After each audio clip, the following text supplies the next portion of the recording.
আলকালু সাজিদের গত ক্লাসে আমরা সিফত সম্পর্কে সম্পূর্ণ বেসিক টু অ্যাডভান্স সম্পূর্ণ আলোচনা করেছি। তো সেখানে বলেছিলাম যে কিভাবে যে প্রাথমিক যে তাজবিদের কায়দাগুলো রয়েছে, রুলস গুলা রয়েছে, সেগুলা আলোচনা করব। তো কমপক্ষে 2টা বা 3টা ভিডিওর মাধ্যমে, সর্বোচ্চ ধরো 4টা ভিডিওর মাধ্যমে বেসিক আমরা শেষ করার চেষ্টা করব, এগুলা প্রাথমিক তাজবিদ থেকে। তো প্রথমে আসি যে নুন সাকিন। নুন সাকিন তো সবাই চিনো। নুন সাকিন হচ্ছে যে নুনের উপর সাকিন থাকলে সেটাকে নুন সাকিন বলে। আর নুন সাকিনের উপর নাম জজম, সাকিনের উপর নাম জজম। তো জজমওয়ালা নুনকে নুন সাকিন বলে। আর হচ্ছে তানবিন। তানবিন কি? 2 জবর, 2 জের আর 2 পেশকে তানবিন বলে। বুঝছো? এটা সবাই জানো, তারপরে বললাম। তো সাকিনের উপর নাম কি? জজম। আচ্ছা, হরকত কি? এক জবর, এক জের, এক পেশকে হরকত বলে। এক জবর, এক জের, এক পেশকে হরকত বলে। এটা মনে রাখবে। আচ্ছা, এখন দেখো তানবিন আর নুন সাকিনের মধ্যে পার্থক্য কি? এই নুন সাকিন আর তানবিন কোরআন শরীফ শুদ্ধ করার জন্য একটা গুরুত্বপূর্ণ অন্যতম একটা অধ্যায়, নুন সাকিন আর তানবিন। তো আমরা এই ক্লাসে কি কি আলোচনা করবো সেটা বলি। এই নুন সাকিন আর তানবিনের পার্থক্য বলবো, আলোচনা করব। আর কি করব? নুন সাকিন ও তানবিনের যে 5টা অবস্থা রয়েছে, 5টা প্রকার রয়েছে, এই সম্পর্কে আলোচনা করব। আচ্ছা, তো নুন সাকিন ও তানবিনের প্রথম পার্থক্য দেখো, যে তানবিন উচ্চারণ করতে, যেমন ধরো তানবিন আলিফের উপর 2 জবর দিলাম, আলিফ 2 জবর আন, আলিফ 2 জবর আন। এখানে দেখো যে লাস্টে কি হয়েছে? নুন, নুনের উপর সাকিন পড়েছে। আলিফ 2 জের ইন, আলিফ 2 জের ইন, লাস্টে কি হয়েছে? নুনের উপর সাকিন পড়েছে, তার মানে নুন। তাহলে ধরো বা, ধরো বা 2 পেশ বুন, বা 2 পেশ বুন। তো দেখো নুনের উপর কি পড়েছে? গিয়ে সাকিন পড়েছে। সরি, নুন, নুন সাকিন পড়েছে, কিন্তু নুনের উপর সাকিন পড়েছে। এটা বলতে ভুলে গেছি হয়তো, সম্ভবত। নুনের উপর সাকিন পড়েছে। আলিফ 2 জবর আন, আলিফ 2 জের ইন, আলিফ 2 পেশ উন। তো তিনটাই কি পড়েছে? নুনের উপর সাকিন পড়েছে। আপনার নুন সাকিনের পর দেখো আলিফ নু জবর আন, আলিফ নুজের ইন, আলিফ নু পেশ উন, নুন সাকিন দিয়া। তাহলে দুটির অর্থ সেম, দুটির উচ্চারণ সেম, দুটির উচ্চারণ সেম। বুঝছো? এটা হলো প্রাথমিক পার্থক্য। এবার দেখো সেকেন্ড পার্থক্য কি? সেকেন্ড পার্থক্য হচ্ছে গিয়ে যে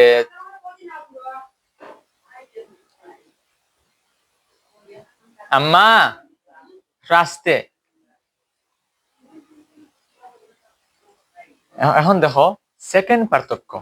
তো সেকেন্ড পার্থক্য কি? দ্বিতীয় পার্থক্য হচ্ছে, এটা তোমরা তাজবিদে পড়েছো না, যে একবার ঠানা পড়ে যাও, এটা মুখস্থ টুরস্থ। যে নুন সাকিন অফ অসল উভয় অবস্থায় বিদ্যমান থাকে, তানবিন অফ অসল অবস্থায় উচ্চারিত হয়, অসল অবস্থায় উচ্চারিত হয়, অফের সময় উজ্জ থাকে। পড়েছো। এখন দেখো পার্থক্য, নুন সাকিন অফ এবং অসল। অফ মানে কি? থামা। কোন থামা? শ্বাস সহ থামা, শ্বাস সহ থামা, এটা হচ্ছে অফ। বুঝছো? যেমন আমি বল আলহামদুলিল্লাহি রাব্বিল আলামিন, এ হইয়া আমি থামলাম। বুঝছো? শ্বাস, যেমন আলহামদুলিল্লাহি রাব্বিল আলামিন, শ্বাস ধরে রাখা নয়, শ্বাস ছাড়া, এটা হচ্ছে অফ। আর অসল মানে কি? পূর্বে ভিডিওতে আলোচনা করেছি, অসল মানে মিলিত। অসল মানে কি? ফসলে কুল, অসলে কুল বলেছিলাম না? অসলে কুল মানে কি বলতো? মনে আছে? স্মরণে আছে? রিমেম্বার করো, মাইন্ডে আছে? অসল মিলিত, অক থামা, শ্বাস সহ থামা। আচ্ছা, এটা তো পূর্বের ভিডিওতেও বলেছিলাম। তো কোথায় ছিলাম? অসল। নুন সাকিন অক ফসল উভয় অবস্থায় বিদ্যমান থাকে, মানে উচ্চারণ হবে, উচ্চারণ হবে। কিভাবে? যেমন ধরো একটা শব্দের শেষে আছে নুন, নুন সাকিন, মিন খাইর, মিন খাইর। ধরো একটা এক্সাম্পল দিলাম যে মিন খাইর, মিন হইতে নুন সাকিন আছে, তাহলে তাহলে এখানে মিন খাই হইয়া যে আমি বলে যে এটাকে মিলিয়ে গেলাম, তাহলে অসল করেছি, তার মানে নুন সাকিনটা মানে কি হয়েছে, মিলিত হয়েছে, উচ্চারিত হয়েছে, মিন খাইর। তো এখানে দেখো, ধরো খাইর হইতে ধরো রার, রার নিচে রার উপরেও সাকিন, রার উপরেও সাকিন ধরো, তাহলে কি হলো মিন খাইর, রাও সাকিন হয়েছে, রাও সাকিন হয়েছে। এবার যদি সেম এক্সাম্পল যদি দাও যে কি ক্ষেত্রে, তানবিনের ক্ষেত্রে, তাহলে দেখো মিন নুন সাকিন আছে না, এটা উচ্চারিত হবে, ফসল ব্যবস্থাতে উচ্চারিত হয় মিন খাইরিন। এখানে খাইরিনও দুই জের দাও, দুই জের, তাহলে যদি এখানে অক ফরো তাহলে অকফের সময় কি হয়, উজ্জ হয়ে যায়, মিন খাইর। আসিল কি খাইরিন, অক ফরসি, তার কারণে এটা হয়ে গেছে খাইর। এখন যদি তানবিনের পার্থক্য কি, অসল অবস্থায় উচ্চারিত হয়, তাহলে এই খাইরিনের পরে অন্য কোন শব্দ যোগ করি, মিন খা, মিন খাইরিন কাদির। এটা এমনি একটা এক্সাম্পল, মিন খাইরিন কাদির হইলা বললাম, তাহলে এখানে কি হয়েছে, রিন রাদিজের রিন, তানবিন অসল অসল অবস্থায় উচ্চারিত হয়েছে, কিন্তু অক্ষরের সময় পূর্বে বলেছি অক্ষরের সময় এরা কি হয়েছে, উচ্চারিত হয় নাই, উজ্জ থেকে গেছে, কিন্তু এখানে উচ্চারিত হয়েছে, খাইরিন উচ্চারিত হয়েছে, আর অক্ষরের সময় উজ্জ থাকে। এইগুলো এই পার্থক্য। নুন সাকিন অসল অবস্থায় বিদ্যমান থাকে, আর তানবিন অসল অবস্থায় উচ্চারিত হয়, আর অক্ষরের সময় উজ্জ থাকে। এটাও আমরা দেখবো যখন কোরআন শরীফ নিয়ে সরাসরি ফিজিক্যালি ক্লাস নিব, তখন দেখবো। আরো কিছু ক্লাস রয়েছে যেটা বোর্ডের মাধ্যমে ক্লাস করাতে হবে, সেগুলাও বলবো। আর এটা, আর এই নুন সাকিন তানবিনের পার্থক্য সেটাও বোর্ডে অন্য ভিডিওতে প্রাসঙ্গিক যখন আলোচনা আসবে তখন সেটাও আবার বোর্ডে বলে দিব। তো আসো পরবর্তী টপিকে, নুন সাকিন ও তানবিনের হুকুম। নুন সাকিন ও তানবিনের অবস্থা হচ্ছে পাঁচটি। কয়টি? সর্বমোট পাঁচটি, টোটাল পাঁচ প্রকার। নুন সাকিন এন্ড তানবিন, of classification of নুন সাকিন and তানবিন, টোটাল 5, খামসা, খামসা শুনে তো পাঁচটি। আচ্ছা, তো এগুলো সবাই জানো, এজহার, ইখফা, ইদগাম আল গুন্না, ইদগাম বিল গুন্না, ইকরাব। এজহারে হাকিকি এভাবেও বলতে পারবা, এজহারে হাকিকি, ইখফায়ে হাকিকি, ইদগামে মাল গুন্না, ইদগামে বিল গুন্না, ইকরাব।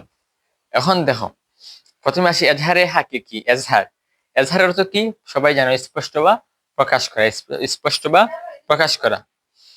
তাজবিদের পরিভাষায় হরফকে গুন্না ব্যতীত তার মাখরাজ হইতে উচ্চারণ করা, হরফকে মাখরাজ হইতে উচ্চারণ করা গুন্না ব্যতীত, অর্থাৎ এজহার। এজহার কি কি কাকে স্পষ্ট করা? এখানে দেখো, নুন সাকিন বা তানবিনকে প্রথমে সংজ্ঞা বলে দিই। এই যে ফার্স্টটি আছে, ফার্স্টটি বললাম, ফার্স্টটি প্রথমে মেইন যে রুলস রয়েছে, ফর্মুলা রয়েছে, সেটা বলি যে নুন সাকিন বা তানবিনের পর, যে নুন সাকিন বা তানবিনের পর এই এজহার, ইখফা, মাল গুন্না, বিল গুন্না, ইকরাব আসবে। এই নুন সাকিন এবং তানবিনকে স্পষ্ট করা হবে, গোপন করা হবে, বিলুপ্ত করা হবে, মিলিত করা হবে একটা অপরটির সাথে। সব কাজ হচ্ছে এই নুন সাকিন এবং তানবিনকে নিয়ে, জাস্ট পার্থক্য হবে শুধু হরফ নিয়ে। হরফ আসলে নুন সাকিন ও তানবিন হয়তো গোপন হবে, এই নুন সাকিন বা তানবিন হয়তো গোপন হবে, না হয় প্রকাশ হবে, না হয় বিলুপ্ত হয়ে যাবে। বুঝছো? তো মূল কাজ কি হচ্ছে নুন সাকিন এবং তানবিনকে নিয়ে। আর নুন সাকিন এবং তানবিন আগে বলেছি একই, শেষে উচ্চারণ করলে শেষে লাস্টে নুনের উপর সাকিনই গ্যাপ পড়ে। ঠিক আছে? আচ্ছা, তাহলে গুন্না ব্যতীত এই নুন সাকিন বা তানবিনকে স্পষ্ট করবে। কাকে স্পষ্ট করবে? এজহারে হরফকে নয়। এজহারে হরফ 6টি, হামজা, হা, হা, খা, আইন, গাইন, এই 5টি হরফ। এগুলোকে স্পষ্ট করা নয়, স্পষ্ট করা হবে কোনটিকে? যে নুন সাকিন এবং তানবিনকে।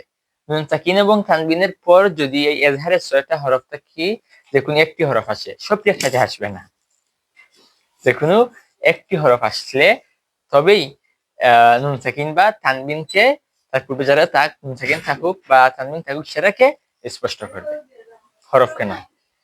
ও হরফের কারণে এই নুন সাকিনের অবস্থা বদল হয়, ইনকালাব হয়।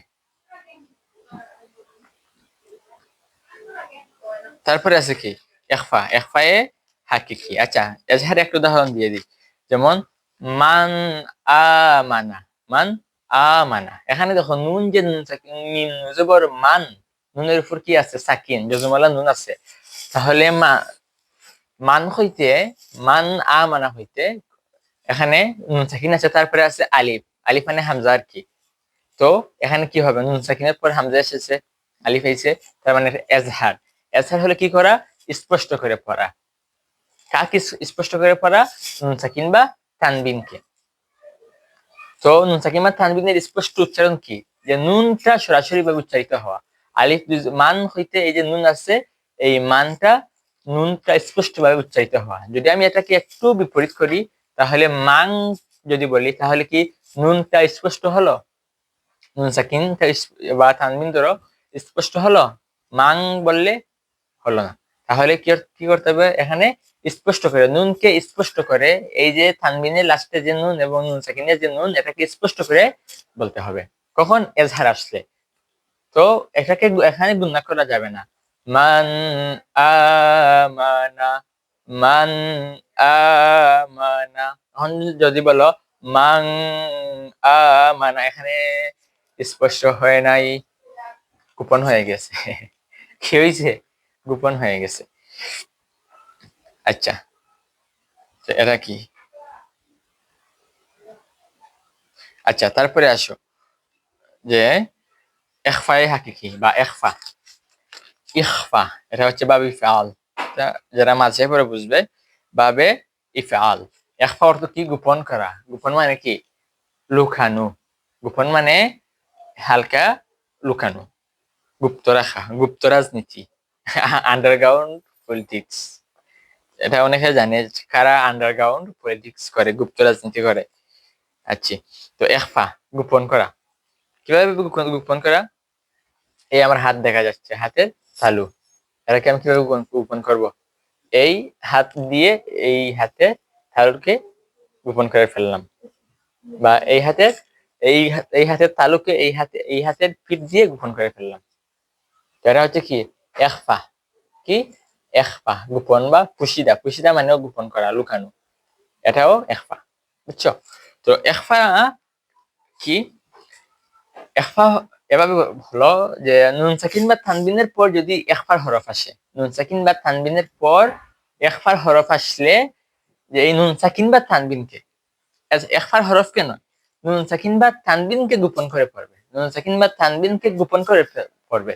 গোপন করে বলতে এখানে নুন সাকিন বা তানবিনকে মানে বিলুপ্ত করে নয়, সরিয়ে নয়, এটাকে হালকা গোপন করে পড়বে, সরিয়ে দিয়ে পড়া নয়।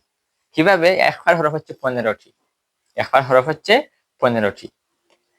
কি কি? তা, সা, জিম, দাল, জাল, জা, সিন, শিন, সাদ, দাদ, তা, যা, ফা, কাফ, কাফ। নুন সাকিন বা তানবিনের পরে 15টি হরফ হইতে যে কোনো একটা হরফ আসলে নুন সাকিন বা তানবিনকে গোপন করবে। কি করবে? গোপন করে উচ্চারণ করবে মা গুন্না, সাথে গুন্নাও করবে, সাথে গুন্নাও করবে। প্রথম দিকে ক্লাসে বলেছিলাম গুন্নার মাখরাজ হচ্ছে হাইসুম, হাইসুমে মাখরাজ একটা, সেটা হচ্ছে গুন্না। তো গুন্না করবে, আর গুন্না করার সময় এই মাখরাজটা যাতে নাকের দিক থেকে বের হয়, এই নাকে যে বাসি রয়েছে, ফাঁকা জায়গা, এই দিক থেকে, এই যে কেভিটি রয়েছে, এমটি রয়েছে, কেভিটি রয়েছে, এই দিক থেকে শ্বাস যাতে নির্গত হয়। তো এখানে গোপন করা বলতে এই ইখফার যে 15টা হরফ, এই হরফগুলাকে নয়, নুন সাকিন বা তানবিনকে আগেও বলেছি। এই পুরো কায়দাটা, এই যে 5টা রয়েছে নুন সাকিন এবং তানবিনের প্রকার, হুকুম, অবস্থা, এই পুরো কায়দাটি হলো গিয়ে নুন সাকিন বা তানবিনকে ঘিরে। যদি হরফ ভিন্ন আসে তাহলে এই নুন সাকিন বা তানবিনের অবস্থা বদল হবে। যদি এজহারে হরফ আসে তাহলে নুন সাকিন বা তানবিনকা এজহার হবে। ইখফা আসলে, ইখফার হরফ যদি আসে নুন সাকিন বা তানবিনের পর, তাহলে এটা নুন সাকিন বা তানবিন পরিবর্তন হবে। একলাব আসলে নুন সাকিন বা তানবিন পরিবর্তন হবে। মালগুন্না বালগুন্না আসলে নুন সাকিন বা তানবিন পরিবর্তন হবে, কিন্তু হরফের কোনো পরিবর্তন হবে না। আচ্ছা, তাহলে আমরা একটা উদাহরণ দিয়ে দেখি। যেমন সবাই একটা উদাহরণ সবাই জানো, আওয়াল থেকে 40 পর্যন্ত সবাই মুখস্থ করেছো এটা। মান তাবা, মান তাবা। এটা যদি আমি বলি এখন, দেখো মান মিম মুজবর মান, নুন সাকিন আছে, নুন সাকিনের পর আছে তা। এখন একফার হরফ তো তা আছে, একফার হরফ কি তা আছে, তা। এখন তুমি কিভাবে পড়বে? নুন সাকিনের পরে তা আসলে তো একফা হয়, কারণ একফার হরফ 15টির মধ্যে তা এর অন্তর্ভুক্ত। তো এটাকে যদি বলো মান, নুন উচ্চারণ করে, নুন স্পষ্ট করে যদি বলো মান তাবা, গুণও করলে মান তাবা, হলো না? কেন? যে গুণা হয়েছে কিন্তু একফা হয় নাই। তখন একফা কিভাবে করতে হয় এটা জানো? এটা অনেকে জানে না। একফা করবে যে এই যে নুন আছে না, এই নুনকে মান না বলে বাংলায় যে অনুস্বার আছে, যাকে আমরা সিলেটি ভাষায় উনিস্কার বলি। যেমন বাংলা বানান করতে বা আকারে বয় আকারে বা অনুস্কার, ল আকারে লা, বাংলা। এই অনুস্কারটা এর মধ্যে ঢুকিয়ে দিবি একফা করার সময়। তাই হতে উচ্চারণ হতে ছিল যে মান তাবা এজহার, মানে একফা করার সময় এই নুনকে কি করবে, তানবিনের হোক বা একফা, তানবিনের হোক বা নুন সাকিনের নুন হোক, সেটাকে কি করবে যে অনুস্কার বানিয়ে ফেলবে, অনুস্কারে রূপ নিয়ে দিবে। তো কিভাবে? যে মাং, মাং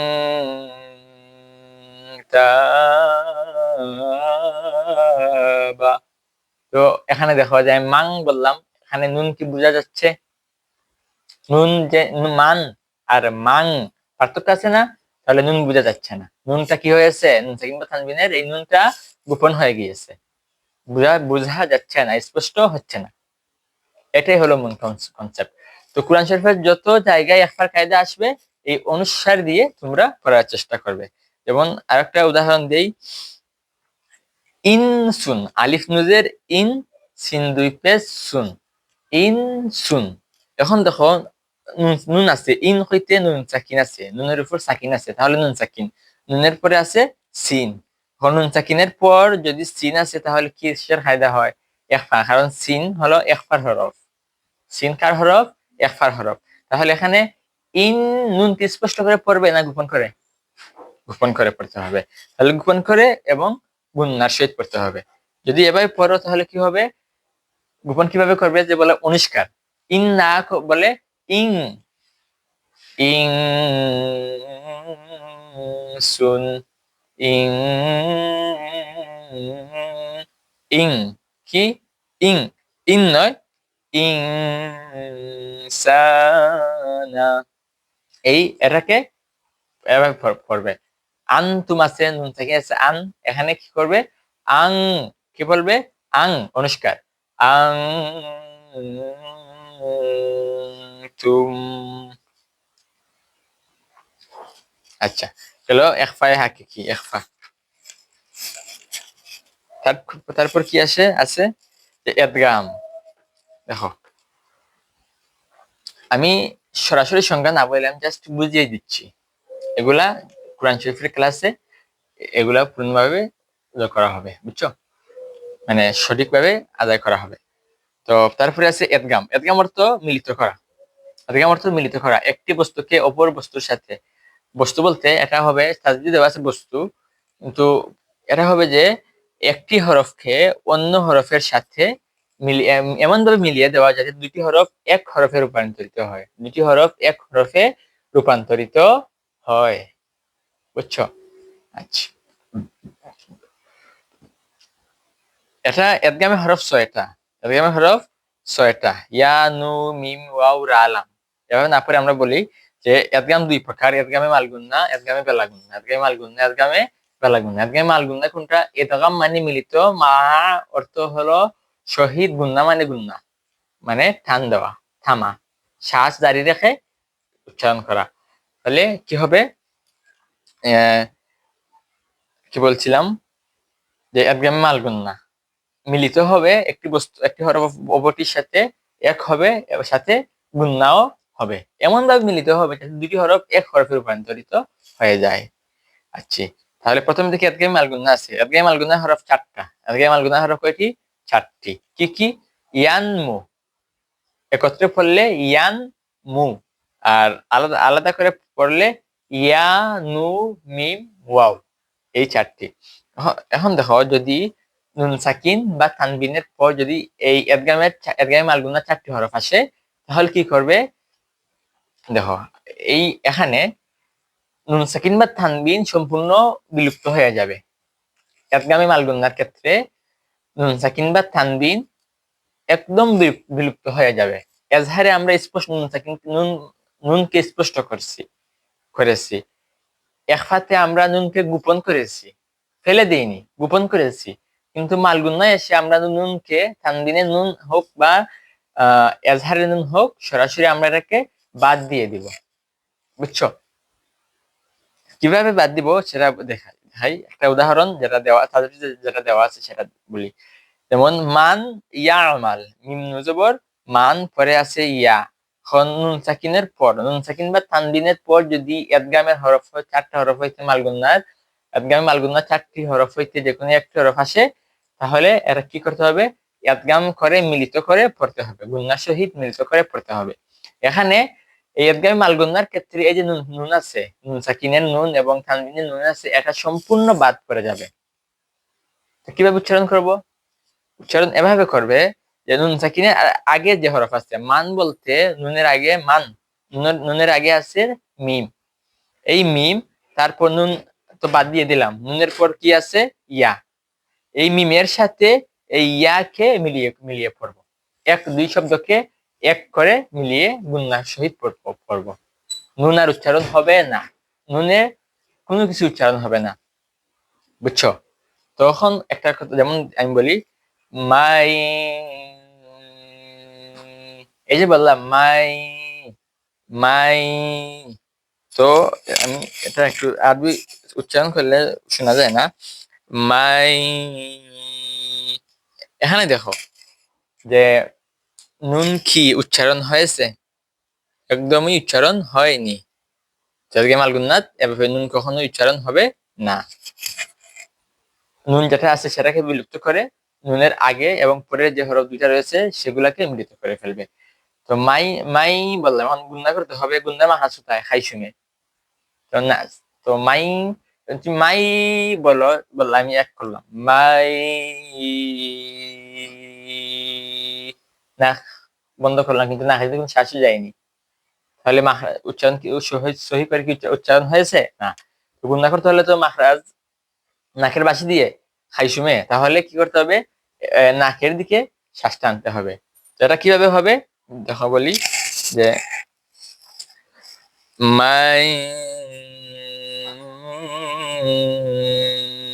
এই যে বললাম মাই, কি হচ্ছে? তো এখানে মাইন, এই যে আগে যে অনুস্বার বলেছিলাম, সেই অনুস্বার এনে ফেলবে। অনুস্বার আনলে এই মাখরাজটা কোথায় যাবে? সরাসরি খাইশুমে চলে যাবে। খাইশুমে চলে গেলে এই এর পূর্ণ সহি ভাবে এই এটা উচ্চারণ হবে, গুন্না সহিত এরগেমাল গুন্না উচ্চারণ হবে। এটা মনে রাখবে সবাই। ঠিক আছে? ওকে। তারপর মাই ইয়ামাল, তো এটা কিভাবে উচ্চারণ হবে? মাই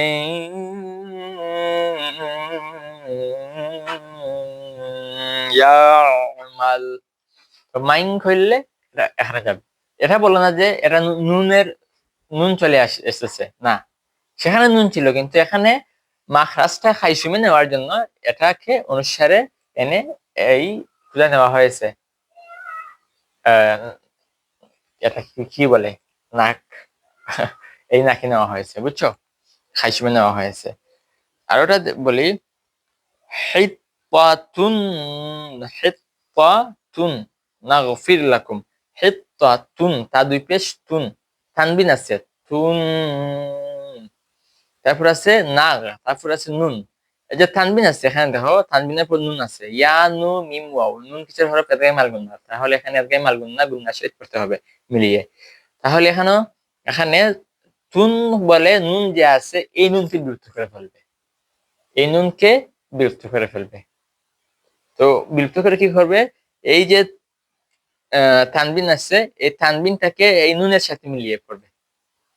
তানবিনের উচ্চারণ বিলুপ্ত করে, যে হিত্তাতুন, এই তুন এই নুনকে বিলুপ্ত করে সেই নুনের সাথে পরে ফেলবে। তো এখানে একটু তোমাদের বেড়া ছেঁড়া লেগে যেতে পারে, যে এখানে তো নুন রয়েছে, তাহলে তো সেম উচ্চারণ হয়ে গেল, কিন্তু সেম উচ্চারণ হবে না, কারণ এখানে তো পরবর্তী হরফ নুন রয়েছে, এজন্য সেম উচ্চারণ হবে না। যেমন হিত্তাতুন নাগফির লাকুম। বুঝছো? এখানে পরবর্তী হরফ নুন রয়েছে বিধায় এখানে হয়েছে। তো এখানে হিত্তাতুন বলতে তো গুণনা হয়েছে, কারণ নুন যেহেতু আছে, ইদগাম করতে হলে যেখানে ইদগাম হবে সেখানে তাসদীদ থাকবে, একটা কথা মনে রেখো। যেই জায়গায় ইদগাম হবে সেখানে তাসদীদ থাকবে, তাসদীদ ছাড়া কখনোই ইদগাম হতে পারে না, তাসদীদ ছাড়া কখনোই ইদগাম হবে না, এটা মনে রেখো। তাহলে এখানে নুন আছে, নুনের উপর তাসদীদ, হিত্তাতুন নাগফির লাকুম, তাহলে তাসদীদ নুনের উপর যদি তাসদীদ থাকে, আমরা জানি যে নুন মুশাদ্দাদ এবং মিম মুশাদ্দাদ হচ্ছে ওয়াজিব গুন্না, গুন্না করতে হয়। তাহলে এখানে ওয়াজিব গুন্নাও পেলাম, তারপর কি পেলাম, যে ইদগামে মাল গুন্নার গুন্নাও পেলাম। আচ্ছা, এখানে একটা দুইটি বিষয় পরীক্ষায় খুবই আসে, যে চারটি শব্দ, হরফ নয় সরি, চারটি শব্দ উচ্চারণ ইদগামে মাল গুন্নার নিয়মে পড়ে, কিন্তু ইদগামে মাল গুন্না হয় না, মানে ইদগামে মাল গুন্না গুন্না হয় না। সেগুলা হচ্ছে দুনিয়া, দুনিয়ানুন, সিনয়ানুন, কিনয়ানুন, বুনয়ানুন। এগুলা তাজবিদে দেওয়া আছে, এগুলা দেখে নিও। দুনিয়া, দাল পেশ দুন, নুনের উপর সাকিন রয়েছে, তারপর আছে ইয়া, তাহলে নুন সাকিনের পর যদি ইয়া আসে, কি কি করতে হবে, মিলিয়ে পড়তে হবে গুন্নার সহিত। কিন্তু এখানে এখানে গুন্না হবে না, এরকম চারটা আছে, এখানে মিলিয়ে পড়লে কি হলো না, দুই ইয়া, দুই ইয়া, কিন্তু এখানে এটা হবে না। এরকম কয়টা শব্দ? চারটা, দুনিয়ানুন, সিনয়ানুন, কিনয়ানুন, বুনয়ানুন। এটা দেখে নেবে। আর এগুলাকে এজহারে মতলক বলা হয়। এখন যদি বলা হয় এজহারে মতলক কয়টি? চারটি। কি কি? দুনিয়ানুন, সিনিয়ানুন, কিনিয়ানুন, বুনিয়ানুন, এরা বলে ফেলবে, শেষ। এরপর এদগামে বেলাগুন্না, এদগামে বেলাগুন্না, বেলা মানে নাই, আর এদগাম বেলাগুন্না, বেলাগুন্না মানে গুন্না ছাড়া এদগাম করবে, এটাও মালগুন্নার মতো। এই যে বললাম, নুনের যে নুন রয়েছে, এই নুনটাকে সম্পূর্ণ বাদ দিয়ে দিবে, শুধু এই নুন সাকিন আর তানবিনের যে নুন রয়েছে এর আগের হরফ এবং এই নুন সাকিন বা তানবিনের পরের হরফের সাথে মিলিয়ে ফেলবে গুন্না ছাড়া। যেমন আছে কি উদাহরণ, মির রাব্বিহিম, নুনের মিন পরে আছে রা, তাহলে এখানে নুন বাদ দিয়ে দিবে, নুন সাকিনে নুন বাদ দিয়ে দিবে, তার আগে আছে, নুনের আগে আছে মিম, এই মিমকে নুনের পরে আছে রা, এই রা সাথে মিলিয়ে ফেলবে। মির, মির হচ্ছে নুন কি আছে? নুন নাই, নুন চলে গিয়েছে। মিল্লাদুন, তাহলে উচ্চারণ কি হবে? মির রাব্বিহিম, মিল্লাদুন, মিন, এখানে দেখো যে নুন সাকিন আছে, তারপর লাম আছে, এখানে বেলাগুনা হরফ দুইটা, রা আর লাম, সরি এটা বলতে ভুলে গিয়েছি, রা আর লাম। তাহলে এখানে নুন সাকিনের পরে লাম আছে, তাহলে বেলাগুন্না, যদি বেলাগুন্না এখানে থাকে তাহলে কি হবে, যে এই নুন সাকিন পরে যাবে আর মিমের সাথে লামটা মিলিয়ে যাবে, তাহলে মিল্লাদুন, মিল্লাদুন, নুন উচ্চারণ হয়েছে না, নুন এখানে উচ্চারণ হয় নাই। আচ্ছা, গেল এইটা। তারপর আসি একলাব। একলাব অর্থ হচ্ছে পরিবর্তন করা। কি? পরিবর্তন করা। এটা একটু বলি, একলাবের হরফ একটা, সেটা হচ্ছে বা, একলাবের হরফ একটা, সেটা হচ্ছে বা। এখন এতক্ষণ আমরা নুন সাকিন বা তানবিনকে স্পষ্ট করেছি, গোপন করেছি, ক্যান্সেল করে দিয়েছি। এখন আমরা ক্যান্সেলও করব, সাথে এটার বদলে অন্য কিছু এনে ঢুকিয়ে দিব। এই নুন সাকিনের জায়গায় অন্য কিছু এনে ঢুকিয়ে দিব, নুন সাকিনের জায়গায় অন্য কোনো একটা হরফকে এনে আমরা প্রবেশ করিয়ে দেব, এন্টার করে দেব। বুঝছো? তো কিভাবে? যে একলাবের হরফ, একলাব অর্থ হচ্ছে পরিবর্তন করা। নুন সাকিন বা তানবিনের পর যদি একলাবের হরফ আসে, এই বা হরফটা আসে, তাহলে এই নুন সাকিনের নুন এবং তানবিনের এই নুনকে বিলুপ্ত করে এই নুনের জায়গায় মিম বসিয়ে দিবে, সাথে গুণনা করবে, সাথে গুণনার সহিত আদায় করবে। তো হলো একলাব। আমি উদাহরণ দিয়ে দেখাই দেই যে মিম বাদি, মিম আছে মিন, মিন যে মিন বা আঞ্জবের বা দাঁড়িয়ে বাদি, মিন বাদি। এখানে দেখো নুন সাকিন আছে, নুন সাকিনের পর বা আছে। নুন সাকিনের পর বা আসলে কি একলাব। আর একলাব হলে কি হবে, যে এই নুনটা পরে গিয়ে নুনের বদলে মিম আসবে এবং এই মিমকে গুণা করে পড়তে হবে। তাহলে কি বলবো আমরা, মিন বাদি না মিম বাদি। তো কি হলো, যে নুনটা চলে গিয়ে মিম আসলো আর গুণা হয়ে গেল। একবারে ইজি। কোরআন শরীফ যখন পড়বো, কোরআন শরীফের সাথে এগুলা আরো প্র্যাকটিস করব। তানবিনের উদাহরণ দিতে পারো, আলিমুম, আলিমুন বিমা, আলিমুন বিমা, আলিমুন মিম রূপে মুন, তানবিন রয়েছে, মুন নুন আছে না তানবিনের শেষে, নুন রয়েছে তানবিন। তারপর হচ্ছে বা, তাহলে নুন সাকিন বা তানবিনের পর বা এসেছে, তাহলে বা এর বা মানে কি, একলাবের হরফ। তো একলাবের হরফ থাকলে কি হবে, এই নুন সাকিনের বা তানবিনের নুনকে বিলুপ্ত করে মিম এনে গুন্নার সহিত এই মিমকে পড়তে হবে। এই তানবিনের জায়গায় মিম আনতে হবে, তানবিনকে বিলুপ্ত করবে আর সাথে মিমকে গুণা করে ফেলবে। তো কিভাবে হবে, আলিমুন বিমা হচ্ছে হওয়ার কথা, কিন্তু হবে কি আলিমুম